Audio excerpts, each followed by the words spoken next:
Liquor scam సంబంధించిన విచారణలో మరొక కీలక పరిణామం ఇవాళ చోటు చేసుకుంది. అప్పట్లో డిప్యూటీ సీఎంగా ఎక్సైజ్ శాఖ మంత్రిగా పనిచేసినటువంటి నారాయణ స్వామిని సిట్ అధికారులు విచారిస్తున్నారు. ప్రస్తుతం నారాయణ స్వామి పుత్తూరులో ఉంటున్నారు. ఆయన పుత్తూరులో నివాసానికి సిట్ బృందం కూడా చేరుకున్న తర్వాత ఆయన్ను విచారిస్తున్నారు. సో గతంలోనే డిప్యూటీ సీఎంగా అలా శాఖకు సంబంధించిన వ్యవహారాలన్నీ చూసిన నారాయణ స్వామి విచారణకు రావాలని చెప్పి సిట్ అధికారులు కోరారు.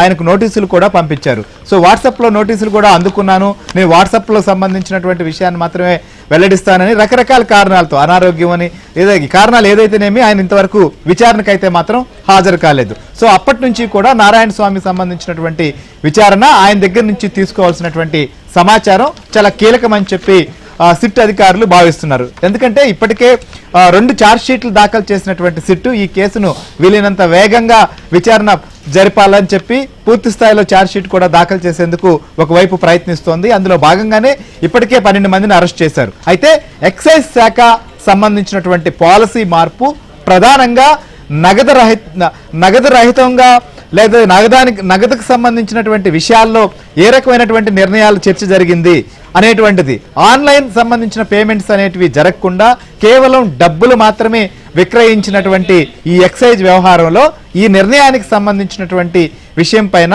అప్పట్లో ఎవరు తీసుకున్నారు, దీనికి సంబంధించినటువంటి పాలసీకి ఎవరు అంగీకారం తెలిపారు, సో తెలిపేటువంటి ప్రక్రియలో మంత్రికి సంబంధించినటువంటి పాత్ర ఏంటి, ఆయన దగ్గర నుంచి కూడా రావాల్సినటువంటి సమాచారం పైన ప్రస్తుతం సిట్ దృష్టి పెట్టింది. ఎందుకంటే ఈ స్కామ్ సంబంధించి దాదాపు 3,200 కోట్లకు పైగా జరిగిందనేది ఇప్పటికే సిట్టు దాఖలు చేసినటువంటి ఛార్జ్ షీట్లను బట్టి వారు పేర్కొన్నారు. అయితే ఈ కేసు సంబంధించినటువంటి విచారణ మరింత వేగం పెంచేందుకు, పూర్తి స్థాయిలో ఆధారాలతో సహా బయట పెట్టేందుకు సిట్ ప్రయత్నిస్తోంది. అందులో భాగంగానే నారాయణ స్వామి సంబంధించినటువంటి విషయం కూడా కీలకంగా మారుతోంది. సో ప్రస్తుతం నారాయణ స్వామి ఇంటికి కూడా సిట్ బృందం చేరుకుంది. పుత్తూరులో ఈ విచారణ కూడా ఆయన్ను ప్రస్తుతం విచారిస్తున్నట్లుగా తెలుస్తోంది. దీని తర్వాత ఆయన అక్కడి నుంచి కూడా అదుపులోకి తీసుకుని విజయవాడకు సిట్ కార్యాలయానికి తీసుకురాబోతున్నారా, సో ఏం జరగబోతోంది అనేది కూడా